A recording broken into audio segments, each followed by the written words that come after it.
everything richest community, strong influence। और फिर दूसरा उसके बाद जो मोदी साहब ने तोहफा दिया है भारत को नेशनलिज्म का, तो वो भी दे आर नेशनलिस्ट इंडियन, चाहे अमेरिकन भी होंगे लेकिन they have a soft corner with Bharat. अब उसकी मिसाल मैं ये दूंगा कि आपके माइक्रोसॉफ्ट के सीईओ भी जो भाग भाग कर इंडिया जाते हैं, गूगल वाले भी वहीं जाते हैं। और उसके बाद अजय बंगा साहब जो कि सरदार पंजाबी है लेकिन हैदराबाद के वो पैदाइशी हैं, उनकी भी फीलिंग्स भारत के साथ। हमारे तो वीजे बंद हो रहे हैं, भारत जो है वो दुनिया के साथ ऐसे ताल्लुकात बना रहा है, रशिया के साथ देखें डायलॉग कर रहे हैं, ओपननेस की बात कर रहे हैं। हमारे ईरान ने उनके लिए वीज़ा फ्री एंट्री कर दी, हमारे लिए तो कोई वीज़ा ऑन अराइवल नहीं है। चीमा साहब, आपके बच्चे, आपके ये लौंडे लपाड़े आवारा जो है सारा दिन उर्दू में ट्वीट करते हैं, सिर्फ एक काम कभी शुरू कर दें कि इंडियन में सिंधु मूसेवाला के भी सुने, इसको भी सुने। मैं कहता हूँ मैं ना सुने, मैं मना नहीं करता, इंडियन फिल्में भी देखें। अगर खबरें उनके साथ सुनना शुरू कर दें, उनको तरक्की उनके बारे में पढ़ना शुरू कर दें, तो उससे भी बड़ा आराम आ जाएगा आपको। लेकिन वो नहीं करते हैं। लौंडा लपाड़ा वारदात करना जानता है, गलत मीमे बना लेगा, एक दूसरे के नंगी फिल्में बना लेंगे, कंस्ट्रक्टिव चीज नहीं सोचनी, पता नहीं क्या बात है उस साइड। अगर भारत की ये खबरें सुननी शुरू कर दे आपका मुल्क, इसी वजह से तरक्की कर जाएंगे, लेकिन वो नहीं सुन रहे। लेकिन ये कि वो आपके पड़ोस में लाहौर से एक चप्पे के फासले पर उन्होंने सारा कुछ दुनिया में करके दिखा दिया, आपके साथ थे, वो आपके साथ थे। इमा साहब, इंफ्रास्ट्रक्चर, सड़कों का जाल, हाईवेज का। और मैं जो उत्तर प्रदेश में जब मैं आ रहा था, 5 वहां पे एयरपोर्ट नए बन रहे हैं, 5 नए। इसको इंफ्रास्ट्रक्चर कहा जाता है। जहां तरक्की होती है वहां सी पोर्ट्स बनती हैं, एयरपोर्ट्स बनते हैं, सड़कों के जाल होते हैं। और जो मिडिल क्लास, जो मिडिल एज और मिडिल क्लास होती है, वो तालीम याफ्ता होती है, एपेटाइट होता है ग्रो करने का, और नेशनलिज्म होता है। This is the total MBA 101। Doctor साहब, अमेरिका क्यों चाहता है कि इंडियन जो है वो आके रिप्रेजेंट करें? क्या वो इतना डोमिनेट कर चुके हैं? और दूसरा तार साहब, हमें ये भी बताएं कि हर मुल्क इंडिया के साथ वीजा फ्री एग्रीमेंट कर रहा है। पहले ईरान ने कहा इंडिया को कि आ जाएं, अब रशिया जो है वो वीजा फ्री ट्रैवल एग्रीमेंट कर रहा है। हमारे पास पाबंदियां हैं, हमारे UAE भी वीजे बंद कर देता है, हमारे बाकी ममालिक भी वीजे बंद कर देते हैं। जरा इस पर भी रोशनी डालें कि हम क्यों वीजा फ्री एक्सेस नहीं ले पा रहे, जबकि इंडिया तो हर आए रोज दूसरे किसी मुल्क से वीजा फ्री एक्सेस ले रहा है। आप रशिया पहुंच गए, तार साहब आप यूरोप पहुंच गए। बिल्कुल ठीक। चीमा साहब, सबसे पहले मैं बल्कि अभी कंपैरिजन करना चाहूंगा कि इस वक्त इश्यूज हमारे डिफरेंसेस क्या है, दूसरे इमिग्रेशन का और इंडियन इमिग्रेशन का डिफरेंस क्या है। चीमा साहब, हमारे लोग ज्यादातर जो पाकिस्तानी आ रहे हैं, ज्यादा पंजाबी आ रहे हैं, डंकियां लगा के आ रहे हैं। अब तो बल्कि इंडिया ने फिल्म बना दी डंकी, इतनी पॉपुलर चीज है डंकी, लेकिन पंजाबियों की, क्योंकि वो पंजाब बेस सारा, बल्कि उस मूवी की स्टोरी भी सारी पंजाब बेस है। भारत की दूसरी स्टेटों से लोग आएंगे, डिग्रियां साथ लेकर आएंगे। मैं उनको अब इमिग्रेंट भी नहीं कहता, टेक्नोक्रेट कहता हूं। और इस वक्त जोर है वाशिंगटन DC में उन्हीं टेक्नोक्रेट्स का है, उन्हीं तालीम याफ्ता लोगों का है, चाहे वो इंडियन इंस्टीट्यूट ऑफ टेक्नोलॉजी से पढ़े हों या फिर यहाँ एज ए स्टूडेंट आए हो और उन्होंने कंप्यूटर साइंस में पढ़ा हो, उन्होंने दूसरे साइंस सब्जेक्ट में पढ़ा हो, स्टेम सब्जेक्ट में पढ़ा हो। इस वक्त they are on the top of everything, richest community, strong influence. और फिर दूसरा उसके बाद जो मोदी साहब ने तोहफा दिया है भारत को नेशनलिज्म का, तो वो भी दे आर नेशनलिस्ट इंडियन, चाहे अमेरिकन भी होंगे लेकिन they have a soft corner with Bharat. अब उसकी मिसाल मैं ये दूंगा कि आपके माइक्रोसॉफ्ट के सीईओ भी जो भाग भाग कर इंडिया जाते हैं, गूगल वाले भी वहीं जाते हैं। और उसके बाद अजय बंगा साहब जो कि सरदार पंजाबी है लेकिन हैदराबाद के वो पैदाइशी हैं, उनकी भी फीलिंग्स भारत के साथ। तो ये सबसे बड़ा डिफरेंस है। हमारा कोई टूटा फूटा 1% ऊपर जाएगा, शादी गोरी से होगी, बच्चों के नाम क्रिश्चियन होंगे, पाकिस्तान का नाम लेंगे, छलांग मार के गाड़ी से उतर जाए, ओके मैं पाकिस्तानी नहीं। ओके, अक्सर बच्चों से पूछा जाए कि वेयर आर यू फ्रॉम, वो कहते हैं my dad is from Pakistan. वो ये नहीं कहते कि मैं पाकिस्तानी। आपने मुझे वीजा फ्री चीजें याद कराई और साथ ही UAE की बात आई कि जिसपे पहले बैन लग चुका है, तो मेरे ज़हन में एक याद आई बात कि जब पिछली दफा बैन लगा था तो उस वक्त UAE की गवर्नमेंट जो है उनके साथ हमारी एम्बेसी की कम्युनिकेशन क्या हुई। मेरे एक जानने वाले अजीज थे जिन्होंने मुझे बताया, मैंने उनसे वैसे पूछा कि क्या वजह थी, डिप्लोमेट थे वो, क्या वजह थी कि UAE के कहते हैं अक्सर वो रिटर्न चीजें नहीं देते, हमारे इसरार पे उन्होंने कुछ चीजें हमें बताई थी जो मैं खासकर आपको बताना चाहता हूं कि हमारे दूसरे ममालिक के अंदर जो जिसको आप कहते हैं ना डायस्पोरा, जो आपके एम्बेसडर्स हैं जो डंकियों के जरिए पहुंच चुके हैं कई ममालिक में, उनका कंपैरिजन क्या है भारतीय डायस्पोरा के साथ में UAE के अंदर। सबसे बड़ा उन्होंने कहा था कि ये आते हैं और खैरात बहुत मांग रहे हैं। आपको पता है सऊदी अरेबिया के अंदर भी हमारे उम्रे के वीजे पे जाके खैरात मांगते हैं। चीमा साहब, दुख वाली बात है, मैंने कई दफा कहा है, मैं मस्जिद नबवी से निकला हूं, हर दरवाजे के सामने 10-10 पाकिस्तानी खड़े हैं, खैरात मांग रहे हैं, अंदर भी मांग रहे हैं, हरम शरीफ के अंदर भी मांग रहे हैं। मैं अक्सर उनको शर्मिंदा करने के लिए कहता हूं कि मैं मीलों सफर तय करके यहां से खुद मांगने आया हूं, शर्म करो और ये ना मांगो। एक तो UAE के अंदर खुल खुला के मांगते हैं, आपकी खूबरो लड़कियां खूबरू लड़कियां मांगती हैं वहां जाके। एक तो पिछली दफा जो बैन किया था इसकी वजह से, दूसरा उनका कंप्लेन थी कि अनस्किल्ड लेबर आती है यहाँ पे, उनके पास स्किल है ही नहीं है जब आते। तीसरी सबसे बड़ी जो चीज यूएई की, और आपको जब कंपेयर किया जाता है डायस्पोरा आपके एम्बेसडर्स को जब कंपेयर किया जाता है दूसरे से, कहते हैं कि नमाजों की लंबी लंबी ब्रेकें लेते हैं, जो कि यहाँ पे चाइनीज को भी पाकिस्तानी लेबर के ऊपर इतराज था, डैम के ऊपर जिसके ऊपर आपने ब्लास्फेमी का चार्जेस लगाए, वो कहते थे 4-4 घंटे की नमाज की ब्रेकें लेते हैं। उससे अगला इतराज उन्हें यह था कि इंग्लिश जबान नहीं आती, उन्हें यह नहीं पता कि नहीं तो उर्दू भी नहीं पूरी आती। फिर उसके बाद एक हम पाकिस्तानी मशहूर हैं ट्रबल मेकर और झगड़ालू, जहां जाते हैं झगड़े करते हैं। फिर पिछली दफा उन्होंने यह बताया कि आपकी आबादी अगर आप 5% है तो तकरीबन इंडियन डायस्पोरा वहां पे 10 से 15% होता है, लेकिन जेलें आपके लोगों से भरी हैं, हमारी सऊदी अरेबिया की भी, खलीज की भी जेलें आपकी भरी हैं, आप क्रिमिनल लोग हैं, आप वारदातें करते हैं। फिर उन्होंने कहा कि ड्रग्स में आप इन्वॉल्व हैं, फिर आप प्रोस्टिट्यूशन में इन्वॉल्व हैं। फिर उसके बाद उन्होंने और एक चीज की यूएई वालों ने, आई वाज शॉक्ड, उन्होंने कहा सोशल मीडिया अब्यूज करते हैं ये। सोशल मीडिया किस तरह अब्यूज करते हैं? पिछले दिन दुबई के अंदर सैलाब आया और पाकिस्तानी वहां जो रहते थे उन्होंने उसका एक्सक्यूज ये किया, इन्होंने कहा जी इन्होंने दुबई में, इन्होंने यूएई के अंदर मंदिर बनाया, खुदा ने सजा दी है इनको, दादा लगा रहते वहां है, खाते उनका है, इजराइल के साथ उनके रिलेशनशिप है, उनको बार बार क्रिटिसाइज करते हैं कि यहूदी इजराइल मुर्दाबाद में, तो उनको बताने की कोशिश करते हैं कि how to form their foreign policy, चलाने ट्रक टैक्सियां ते नाले सलामा देनियां फॉरेन पॉलिसी दी। This is how they do it in UAE. फिर उसके बाद उन्हें एतराज ये था चीमा साहब कि यहां आके पीटीआई के जलसे जुलूस भी करते हैं। सबसे ज्यादा उनको जो एतराज एक और था, उनको उन्होंने कहा नहाते नहीं है, हाइजीन का ध्यान नहीं रखते, डिओड्रेंट का पता ही नहीं है। ये यूएई की गवर्नमेंट ने रिटर्न बताया था पिछली दफा कि हमें इनको क्यों रोकना पड़ा है, वजह क्या। डॉक्टर साहब, मेरी बात करनी है आपसे कि पाकिस्तान में आज एक अनहोनी हो गई है, और वो अनहोनी ये हुई है कि भारत के अंदर तो तार साहब जो हेरिडेटरी पॉलिटिक्स है उसके ऊपर नरेंद्र मोदी ने जो है ना वो कांटा लगा दिया, बल्कि राहुल गांधी और प्रियंका जो है वो बड़ी मुश्किल में है, वो अपनी सर्वाइवल की जंग लड़ रही हैं। उन्होंने इस तरह का 1.4 बिलियन लोगों को जैसे तैसे भी नरेंद्र मोदी ने अपने पीछे लगा लिया है। तार साहब, पाकिस्तान के अंदर साबिक वजीर आजम यूसुफ रजा गिलानी जो कि मौजूदा चेयरमैन सेनेट हैं, तार साहब वो चेयरमैन सेनेट बने हैं, उनके 3 बेटे ऑलरेडी, 2 एमएनए थे, एक प्रोविंशियल असेंबली में एमपीए था, अब एक और बेटा आज एमएनए बन गया है। तार साहब 3 बेटे एमएनए हैं, एक बेटा एमपीए है, पंजाब में खुद वो चेयरमैन सेनेट है। तार साहब, ये क्या है? ये पाकिस्तान ये घर से बाहर क्यों नहीं चीजें निकालते? फिर कहते हैं लोग हमें जूते मारते हैं, गालियां देते हैं। तार साहब, ऐसा क्यों है? इंडिया में तो वो खत्म कर रहे हैं सब कुछ। देखें, 2 चीजें कल भी मैंने आपको कहा था, वहां सियासत और जमहूरियत है, आप में ना सियासत है ना जमहूरियत है। मैं इन पार्टियों को किस तरह सियासी पार्टियां कहूं जब इनके अंदर ही सियासत नहीं है? मैं इनको किस तरह जमहूरी पार्टियां कहूं जब इनके अंदर ही जमहूरियत नहीं है? कोई ओहदा बता दें, नून लीग वाले देते हैं अपनी फैमिली से बाहर। कोई बच्चा घर का कोई नाबालग ना बचे तो फिर किसी को बाहर ओहदा देते हैं। दूसरा देख ले, आसपा भुट्टो आ चुकी सियासत, बचा है कुछ उनके? देखें तो खान साहब की हलीम बुशरा बीबी है, लोग कहते हैं वो गैर सियासी औरत है। गैर सियासी किस तरह? उसने वो जिस दिन वो बच्चे को कहा था बेटा ये इस तरह करके ये लगाया करो, इसके ऊपर वफादारी, वो फुल, बल्कि मैं कहता हूं पीटीआई चला ही रही है, मैडम चला रही है, मैडम पीर नहीं चला रही है, क्योंकि खान साहब की तो गारंटी को नहीं दे सकता सिवाय मैडम पीर नहीं के। तो ये सारे करप्शन एंटरप्राइज हैं ये चीमा साहब, ये सियासी और जमहूरी पार्टियां नहीं है। और खासकर जिलानी साहब, मैं इकराम के साथ कहूंगा, एलिगेशन है उनके ऊपर, वो टर्किश फर्स्ट लेडी का हाथ तक तो उन्होंने छोड़ा नहीं था। एंजेलिना जूली ने आके यहाँ के क्या क्या उनके बारे में क्या नहीं बोला था जब when he was sitting in power. लेकिन ये सियासत कहां है?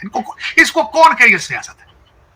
मैं हैरान हो गया हूं चीमा साहब, वो काकड़ साहब आए 18 महीने की हुकूमत, ना कोई इख्तियार, ना कोई इलेक्शन, ना कोई पड़ोसी उनको जानता है, वो गंदम का टीका लगा के साइड पे हो गए करोड़ों का।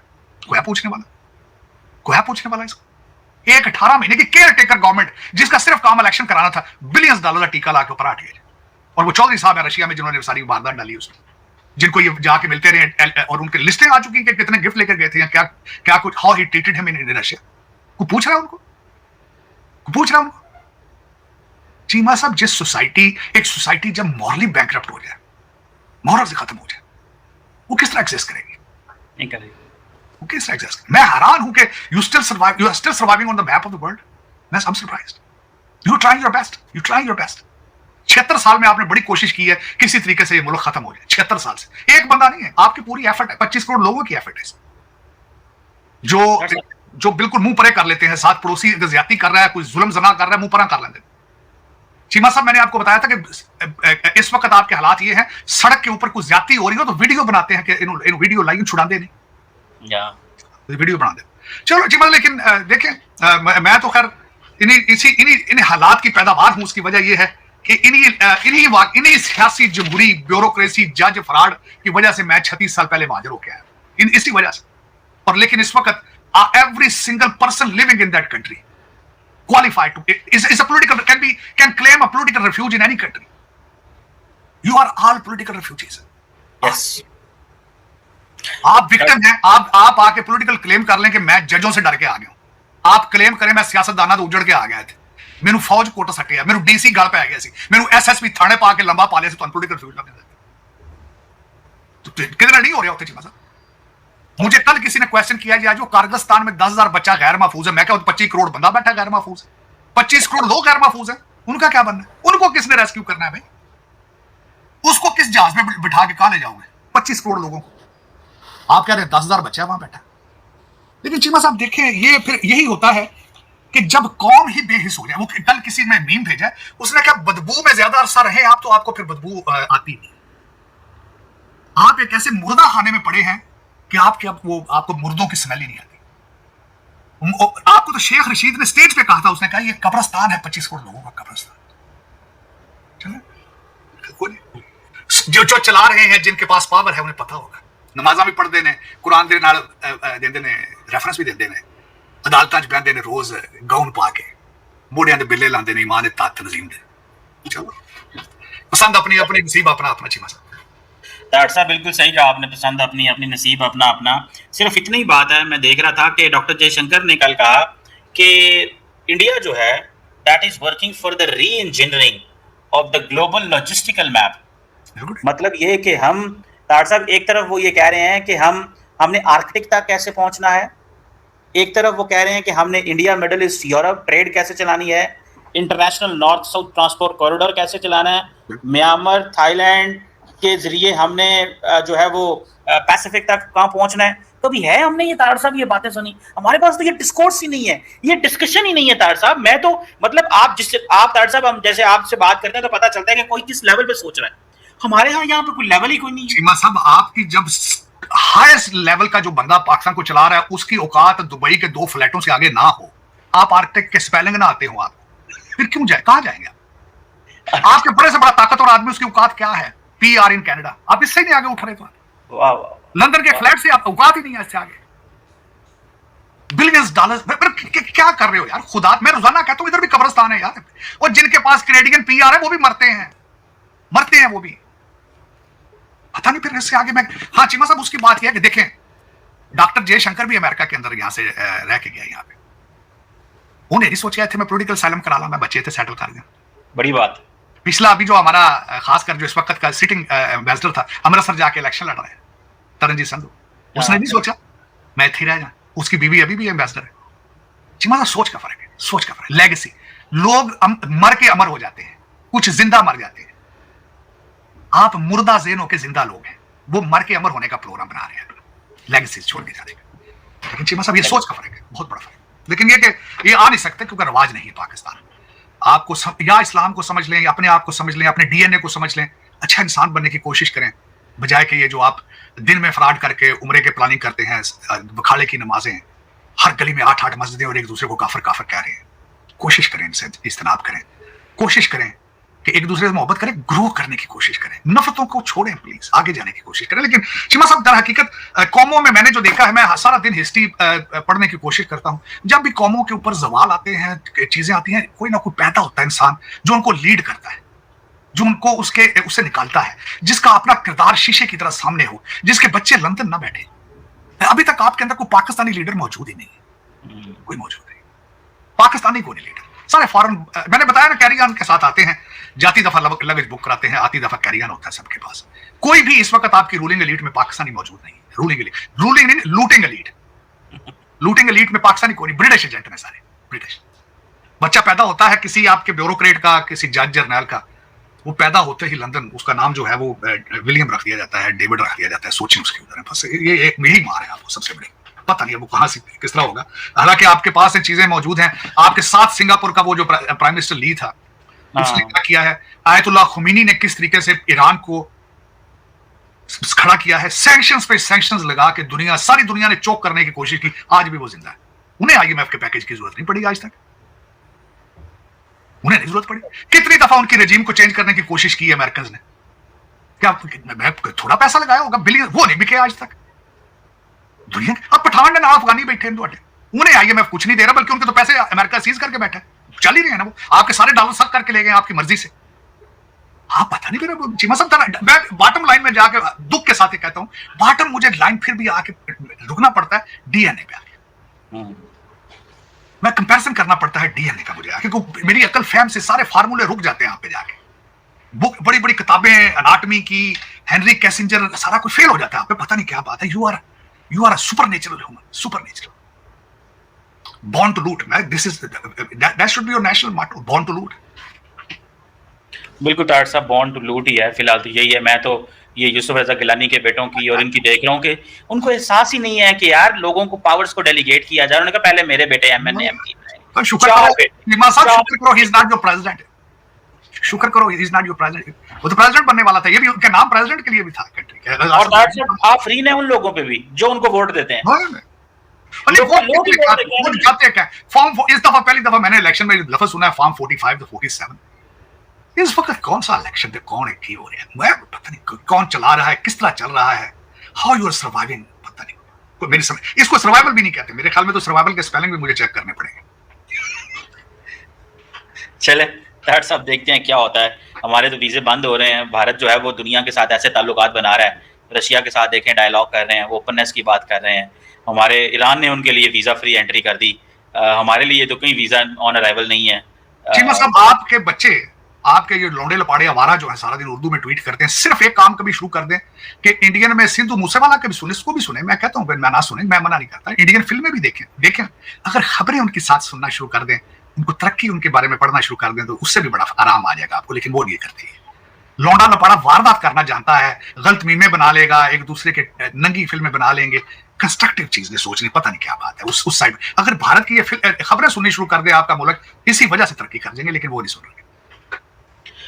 सर साहब, वो अगर IT की, इकोनॉमी की उनकी तरफ बातें सुने तो जारी बात है वो बहुत तेजी से बात हो रही है। बल्कि IMF और बाकी इदारे तो ये कह रहे हैं कि 2025 में वो चौथी बड़ी इकोनॉमी बन जाएंगे, वो जापान को भी क्रॉस कर देंगे, जर्मनी को क्रॉस कर देंगे। लेट्स सी तार साहब हमारा क्या मुस्तकबिल है। आज चीमा साहब, बल्कि आज मोदी साहब आज इंटरव्यू दे रहे थे, अभी मैं आप आने से पहले मैं सुन रहा था इंटरव्यू में, आधा सुना उनका इंटरव्यू।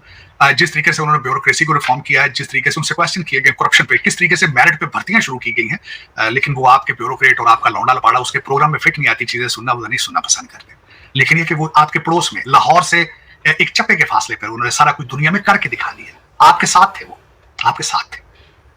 सही बात है। अभी तो इंडिया में वो बड़े पैमाने पे रिफॉर्म्स कर रहे हैं, बिकॉज वो कह रहे हैं कि हमने जो कंपटीशन करना है उस कंपटीशन में अगर हमने इंटरनल रिफॉर्म्स ना की तो हम बहुत पीछे रह जाएंगे। इमा साहब, इंफ्रास्ट्रक्चर, सड़कों का जाल, हाईवेज का, और मैं जो उत्तर प्रदेश में जब मैं आ रहा था, 5 वहां पे एयरपोर्ट नए बन रहे हैं, 5 नए एयरपोर्ट, इसको इंफ्रास्ट्रक्चर कहा जाता है। जहां तरक्की होती है वहां सी पोर्ट्स बनती हैं, एयरपोर्ट्स बनते हैं, सड़कों के जाल होते हैं, और जो मिडिल क्लास, जो मिडिल एज और मिडिल क्लास होती है वो तालीम याफ्ता होती है, एपेटाइट होता है ग्रो करने का, और नेशनलिज्म होता है। This is the total MBA 101। लेकिन ये कि आपके, मैंने कहा है कि जिन इंसानों के ऊपर से हार्वर्ड ऑक्सफोर्ड की तालीम ऊपर से गुजर जाए और औकात सिर्फ दुबई का एक फ्लैट हो औकात, वो कौमें आगे नहीं बढ़ सकते। बिल्कुल सही बात है। और मजे की बात है तार साहब, हमारी एक GT रोड है, ग्रैंड ट्रंक रोड, और आपने नहीं बनाई, शेरशाह सूरी ने बनाई थी, और वो भी पाकिस्तानी नहीं था। और दूसरी आपकी जो मोटरवे है वो कोरियंस ने बनाई है, और मेरे जो ठेके देने वाले थे उन्होंने किकबैक्स ली थी। अफसोस की बात है कि आप एक ईंट भी नहीं लगा सकते, आप इतने हैंडीकैप हैं, आप माजूर हैं, आप पैदाइशी माजूर हैं। शेरशाह सूरी बना गया GT रोड, मोटरवे बना गया कोरिया, आप क्या है? आपने सिर्फ, मैं आपको तार साहब, पता नहीं ये बात किसी ने आपको बताई होगी कि नहीं, मैं आपको बता रहा हूँ, मुझे किसी ने बताई। वो कहते हैं कि जब इमरान खान गया शी जिनपिंग से मिलने, जो बंदा उस मीटिंग में बैठा हुआ था उसने मुझे बताई, उसने कहा शी जिनपिंग से मिलने गए और उसने कहा कि आप देखें इमरान खान का कॉन्फिडेंस चेक करें, बात तुझी आपने लीडर था, हैंडसम प्राइम मिनिस्टर का कॉन्फिडेंस चेक करें। वो शी जिनपिंग के मुंह पे कहता है कि देखो जो आपके मुल्क की कंपनियां हैं वो पाकिस्तानियों से किकबैक्स लेती हैं, करप्शन करती हैं।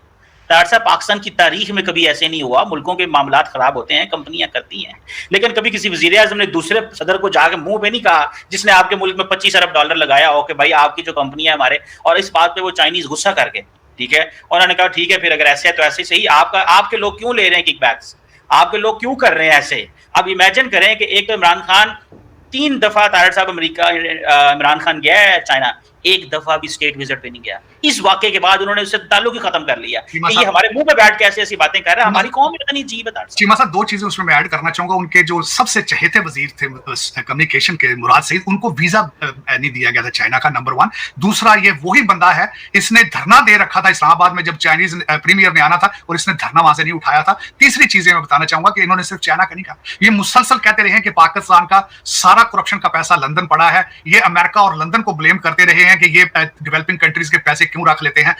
मैं इसकी मिसाल भी देता रहा। मिसाल ये है, अगर आपका लड़का सिगरेट शुरू कर दे और आप जाके कोने वाले खोखे से लड़ना शुरू कर दे, तो मेरे बच्चे को सिगरेट क्यों बेचते हो? तो अपना मुंडा फड़ तू, उस्मान बुजदार फड़ना सिया ना, गोगियां फड़दियां सन अपनियां, उन्हां दे नेड़े नहीं जांदा तू। ਜੇ ਆਪਣੇ ਠੇਕੇ ਦੇ ਆਪਣੀਆਂ ਵਾਰਦਾਤ ਨੇ ਉਹਨਾਂ ਦੇ ਨੇੜੇ ਨਹੀਂ ਜਾਣਾ, ਉਹਨਾਂ ਦੂਜਿਆਂ ਦੇ ਗਲ ਪੈਣਾ ਜਾ ਕੇ। ਤੁਸੀਂ ਮੇਰੀ ਕੁੜੀ ਨੂੰ ਛੇੜ ਦਿਓ, ਆਪਣੀ ਕੁੜੀ ਡੱਕ ਯਾਰ, ਤੂੰ तेरा मुंडा मारा ਉਹਨੂੰ ਨਹੀਂ ਫੜਦਾ ਤੂੰ ਆਪਣੇ ਨੂੰ। यही सोच है। कोई नहीं, वो भी आप हफीजुल्लाह नियाजी का सुने इंटरव्यू, अगर किसी को मुगालता है, ये जो आंखों से अंधे और कानों से बहरे हैं, ये हफीजुल्लाह नियाजी का जो बहनोई है उनका, मुर्शिद पाक का, उनका इंटरव्यू है कल का, सुन ले जरा, और उसके बाद मुझे बताएं कि either this person has ability to run a Pakistan. एक किराना स्टोर नहीं चलाने के लाते इस बंदे थे यार, वो दादा ना। चलो, लेकिन चीमा साहब इस बंदे का कसूर अकेले का थोड़ी है, खान साहब का, इनको लाने वाले का कसूर था नंबर 1, और दूसरा ये 76 साल में सारे के सारे इस तरह ही हैं। इनमें से अच्छा कौन है मुझे बताया ना, मेरे तो कान तरस गए हैं, क्योंकि सुनू मैं फलां बड़ा बहुत बड़ा गांधी था पाकिस्तान का। मैं इंप्रेस्ड हूं महात्मा गांधी से, मैं दावे के साथ कहता हूं, मैं इंप्रेस्ड हूं उस बंदे से। He was a leader of the entire United India with a lot of abilities. आज सेटबैक हो गए कि पर्सनैलिटीज में होते हैं, कोई 10 को गांधी से टक्कर है बंदा, कड्डो उन बार 10। चीमा साहब पहले दिन से 1947 में गलतियां की हैं। आप हमारे जिन्ना साहब गवर्नर जनरल बन गए थे, दूसरा बन गया था वजीर आजम, डिफरेंस ऑफ पावर तो वहीं से हो गया था, पहले दिन से शुरू हो चुका था। फिर आपने पैसे पहले दिन से, आपने 1947 से अमेरिका से तरले मिलते पैसे शुरू कर दिए थे मांग, उस दिन से चल रहे हैं आप उससे हटे ही नहीं पीछे। मैं आपको पैसों की जरूरत है ही नहीं चीमा साहब, आपको आईएमएफ के पैकेज की जरूरत ही मैं दावा कर सकता हूं। आप अभी खासकर दुबई लीक्स ने तो प्रूफ कर दिया, आपका 35 बिलियन डॉलर तो आपका सिर्फ अकेले दुबई में पड़ा, क्योंकि ये तो सिर्फ पर्सनल है। कमर्शियल तो अभी प्रॉपर्टी आपकी पता ही नहीं चली, जो प्लाजे हैं बहुत बहुत बड़े वहां दुबई के अंदर, उनका तो पता ही नहीं चला। फिर लंदन है, फिर टोरंटो है, अमेरिका है, फिर पीजे आपने पापा जान है, पता नहीं क्या क्या है चीमा साहब, क्या क्या। आपको पैसों की जरूरत ही नहीं है, पता नहीं किसने आपको बताया कि आईएमएफ की जरूरत है। आपको जरूरत है ईसीएल की। 1 लाख बंदे का नाम ईसीएल पे होना चाहिए आज। आपके एयरपोर्ट बंद कर देने चाहिए, सील कर देंगे, फिर डिस्क्लोज करें जजों की, जुडिशरी के, जर्नलों के बच्चों की सिटीजनशिप्स, ब्यूरोक्रेसी की बंद करें। वीजे के ये ब्यूरोक्रेट बाहर नहीं जाएंगे, ये अवारगी करते हैं। मैं कहता हूं आप अपने ब्यूरोक्रेट्स को बाहर भेजना बंद कर दें, आधी बीमारियां आपकी दूर हो जाए। आप अभी पाबंदी लगा दें किसी ब्यूरोक्रेट का, इसके बच्चे का बाहर अकाउंट नहीं होगा, आधी बीमारियां इससे ठीक हो जाएंगी। लेकिन आप करने नहीं चाहते, करे कौन? करेगा कौन? आप सारे मुसलमान हैं माशाल्लाह, इस्लामिक रिपब्लिक ऑफ पाकिस्तान के सिटीजन हैं आप, कौन करेगा? ये तो कोई इंसान कर सकता है ना। तो सीधे सारे मुर्शिद हो, शुभ शुभ करके कैंसर का इलाज कर रहे हो, सर्जरियां कर रहे हो, शुभ शुभ करके फूंकों से बाईपास सर्जरियां कर रहे हो, करो। तो जैसा कि आपने क्लिप में देखा कि भारतीय डायस्पोरा का इतना इन्फ्लुएंस है अमेरिका के अंदर कि भाई साहब अमेरिका में मतलब कि ये सोचा जा रहा है कि भाई साहब मतलब कि इतना डायस्पोरा आ चुका है भारत का, और भाई ऐसा कोई मतलब बात नहीं है कि भाई साहब मतलब कि बेहिसाब डायस्पोरा आ गया और भाई साहब डंके लगा कर, नहीं भाई साहब जो भी आ रहे हैं वो पढ़ के आ रहे हैं, टेक्नोक्रेट्स आ रहे हैं पाकिस्तानी की तरह, नहीं कि भाई साहब बेहिसाब मतलब कि आबादी बढ़ाते जा रहे हैं, ऐसा कुछ नहीं है। भारतीय जो हैं मतलब कि भाई पढ़े लिखे भारतीय आ रहे हैं अमेरिका के अंदर, जो अमेरिका के लिए बहुत अच्छी बात है कि भाई साहब अमेरिका ने उस तरीके से अपना इंफ्रास्ट्रक्चर बिल्ड किया है, और उसके बाद भाई भारतीय मतलब कि भाई अमेरिका के अंदर आ रहे हैं, तो भाई ये अमेरिका के लिए बहुत अच्छी बात है कि भाई भारतीय आ रहे हैं। ठीक है भाई, सब अमेरिका को तो गर्व करना चाहिए कि भाई भारतीय जो है मतलब कि अमेरिका की बड़ी बड़ी कंपनीज़ में CEO लगे पड़े हैं। तो भाई ठीक है, मतलब कि कोई मतलब शायद ही कोई ऐसी कंपनी होगी जो बड़ी होगी मतलब कि जो जिसमें अब कोई भारतीय ना लगा हो। ठीक है, वैसे जो बड़ी कंपनीज़ की बता रहा हूँ, जैसे गूगल, माइक्रोसॉफ्ट, ठीक है, गूगल, माइक्रोसॉफ्ट, यूट्यूब, ठीक है, ऐसी बड़ी बड़ी कंपनीज़ में ठीक है मतलब कि भाई भारतीय लगे पड़े, ठीक है, बस और CEO लगे पड़े, ठीक है। तो भाई भारतीय डायस्पोरा है जो भाई साहब अमेरिका है नहीं मतलब कि पूरी दुनिया में फैला हुआ है। ठीक है भाई, अमेरिका ले लो, ग्रेट ब्रिटेन ले लो, ठीक है, यूरोप के कई देश ले लो, ठीक है भाई साहब, और मिडिल ईस्ट में भी देख लो भाई साहब। तो जो भारतीय हैं भाई हर जगह फैले हुए हैं, और भाई साहब ऐसे ही नहीं है मतलब कि भाई साहब वो सिर्फ बिना पढ़े लिखे हुए पहुँचे हुए हैं, भाई साहब वो पढ़े लिखे हुए मतलब गए हुए हैं। ठीक है, तो भाई क्या बोलते हैं, पूरी दुनिया में फैले हुए हैं। और ठीक है भाई साहब, मतलब कि भाई IIM से पढ़ के भाई साहब भारतीय जाते हैं भाई साहब बाहर पढ़ने के लिए, ठीक है, ऐसे ही नहीं मतलब कि मुँह उठा के चले जाते हैं, ठीक है। तो भाई शायद तारा सही बोल रहा है कि भाई साहब भारतीय जो है पूरी दुनिया में फैले हुए हैं। और भाई साहब जो पाकिस्तानियों की वैल्यू है ना, पाकिस्तानी क्या करते हैं वहाँ पे क्राइम में इन्वॉल्व हो जाते हैं, क्योंकि भाई वो डंके लगा लगा के आते हैं, डंके लगा लगा के आते हैं, इलीगली आते हैं, इलीगली इमिग्रेंट्स होते हैं भाई साहब। तो भाई क्या बोलते हैं, मतलब कि भाई फिर उसके बाद वो चोरी चकारी में लग जाते हैं, क्रिमिनल एक्टिविटीज़ में इन्वॉल्व हो जाते हैं। उसके भाई साहब उसके बाद भाई साहब जैसे कि भाई UAE ने मतलब कि भाई साहब निकलना शुरू करा, क्या बोलते हैं पाकिस्तानियों को भाई साहब, मतलब कि बहुत बहुत मतलब कि उन्होंने तो कैंसिल तक कर दिए वीज़े वगैरह, बस सब कुछ कैंसिल कर दिया उनका। भाई यहाँ पे कोई भी आ सकता है लेकिन पाकिस्तानी नहीं आ सकते भाई साहब। पाकिस्तान के साथ तो वैसे UAE के हालात तो बहुत ज़्यादा बिगड़ चुके हैं। UAE ने अभी हाल ही में ही मतलब कि भाई अपना मतलब कि $3.5 बिलियन का जो कर्जा था ना भाई साहब, $3.5 बिलियन का वो वापस मांग लिया पाकिस्तान से, और पाकिस्तान उसी को चुकाने में लगा हुआ है भाई साहब। ये तो इनकी औकात है कि भाई साहब मतलब कि भाई जितना इन्होंने पैसे ले रखा है ना मिडल ईस्ट से, तो भाई मतलब कि वो अगर मिडल ईस्ट वापस मांग ले तो पाकिस्तान आज का आज मतलब कि बैंकक्रप्ट हो जाए, मतलब कि चलने लायक ही ना हो, ठीक है भाई साहब। सारे इंस्टीट्यूशंस जो हैं कोलैप्स हो जाएंगे भाई साहब, मतलब कि भाई पाकिस्तान के अंदर रुपया होगा ही नहीं। मतलब कि ये नोट तो अपने छाप सकते हैं लेकिन भाई साहब उसे छापने के लिए उसे छाप के भाई साहब ये अपने आवाम को भी दे सकते हैं, ठीक है भाई साहब। लेकिन भाई साहब जो आवाम होगी वो प्रोडक्ट्स तो खरीदेगी ना, कुछ तो खरीदेगी, उस पैसे का मतलब कि वो स्टोर करके तो रखेगी नहीं, कुछ ना कुछ तो खरीदेंगे तो उस पर डिमांड बढ़ेगी, और डिमांड सप्लाई को पूरा करने के लिए भाई साहब पाकिस्तानी गवर्नमेंट को मतलब कि भाई बाहर से चीज़ें इंपोर्ट करवानी पड़ेंगी। इंपोर्ट करने के लिए चाहिए डॉलर्स जो कि पाकिस्तान के पास है नहीं। मतलब भाई फॉरेन रिजर्व्स होने बहुत ज़्यादा ज़रूरी है किसी भी देश को। भारत के पास $700 बिलियन के फॉरेन रिजर्व्स हैं, ठीक है भाई साहब। और भारत की इकनॉमी फास्टेस्ट ग्रोइंग इकनॉमी है पूरी दुनिया में, ठीक है भाई साहब। और भारत की इकनॉमी जो है 5 ट्रिलियन की होने वाली है। तो भाई साहब देख लो अब आप, ठीक है, अभी 4 ट्रिलियन कुछ की इकनॉमी है, लेकिन भाई 5 ट्रिलियन बहुत जल्दी होने वाली है। और 2030 तक अनुमान लगाया जा रहा है कि भाई भारत की इकनॉमी क्या बोलते हैं 10 ट्रिलियन की हो जाएगी, इतना कुछ अनुमान लगा रहे हैं। और तीसरे नंबर की इकनॉमी भारत की इकनॉमी बन जाएगी। तो भाई बहुत अच्छी बात है अगर भारत की इकनॉमी भाई 10 ट्रिलियन तक पहुँचती है, तो भाई बहुत अच्छी बात है, ठीक है भाई। और भारत के फॉरेन रिजर्व तो वैसे ही बढ़े हुए हैं, ठीक है, इससे भारत को दिक्कत नहीं होती, लेकिन पाकिस्तान को बहुत ज़्यादा दिक्कत होती है, क्योंकि भाई उनको बहुत सारी चीज़ें इंपोर्ट करनी पड़ती है। जो जितना मतलब कि पाकिस्तान बजट निकालता है ना, उससे कहीं गुना तो भाई साहब ये इंपोर्ट कराते हैं भाई साहब, ये चीज़ें इंपोर्ट कराते हैं भाई साहब। चॉकलेट और कुत्ते के खाने के बिस्कुट जो होते हैं भाई साहब, वो भी मतलब कि भाई ये इंपोर्ट कराते हैं भाई साहब। सोचने की बात है। और कौन कराते हैं, जो कि भाई साहब इनके इस्टेब्लिशमेंट के जो लोग हैं ना भाई साहब, अपनी इनकी जो बीवियाँ हैं बच्चे हैं भाई साहब, ये इंपोर्ट कराते हैं चॉकलेट तक भाई साहब। चॉकलेट इतनी महंगी तरीन, मतलब कि भाई मतलब कि क्या बोलते हैं भाई साहब, इतनी बैंकरप्सी है भाई पाकिस्तान में, मतलब कि भाई खाने को कुछ नहीं है, लेकिन भाई साहब इनको चॉकलेटें भाई साहब ऑर्डर करनी है भाई साहब, और कुत्ते के खाने के बिस्किट ऑर्डर करने हैं भाई साहब। ये नहीं सोचते कि भाई साहब इनकी आवाम कहाँ जाएगी, इनकी आवाम कहाँ जाके खाएगी, कुछ करेगी, अपनी आवाम के लिए कुछ भी नहीं सोचते। कि भाई साहब इनकी आवाम भी तो चूरन चाहती है ना भाई साहब, कि भाई जो हमको चूरन देते रहो और उसके बाद भारत के खिलाफ बोलते रहो, ठीक है भाई साहब। ये चीज़ तो वो चाहते हैं, इसलिए भाई साहब वही चीज़ बिकती है।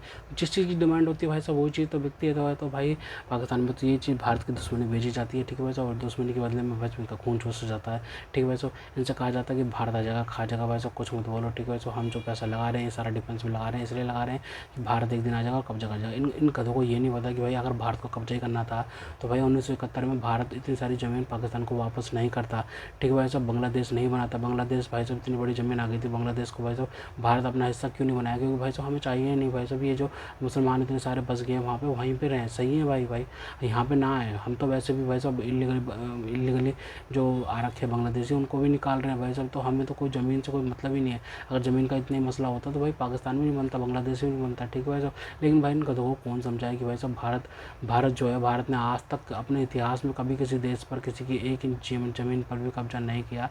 हमारी मानसिकता ही नहीं है भाई साहब की विस्तारवादी मानसिकता हमारी है ही नहीं भाई साहब। हमारी तो विकासवादी मानसिकता हमारे साथ, विकासवाद करने में हम आगे रहते हैं, ठीक है भाई साहब। विकास करें किसी न किसी तरीके से, डेवलपमेंट हो हर तरीके से हो, तो भारत तो इसी कोशिश में लगा हुआ, भारत यही चीज़ करता है। लेकिन भाई साहब इनको मतलब कि जो दूसरे लोग ये क्या बोलते हैं पाकिस्तानी है भाई साहब, ये बस दुश्मनी भेजते हैं, ठीक है।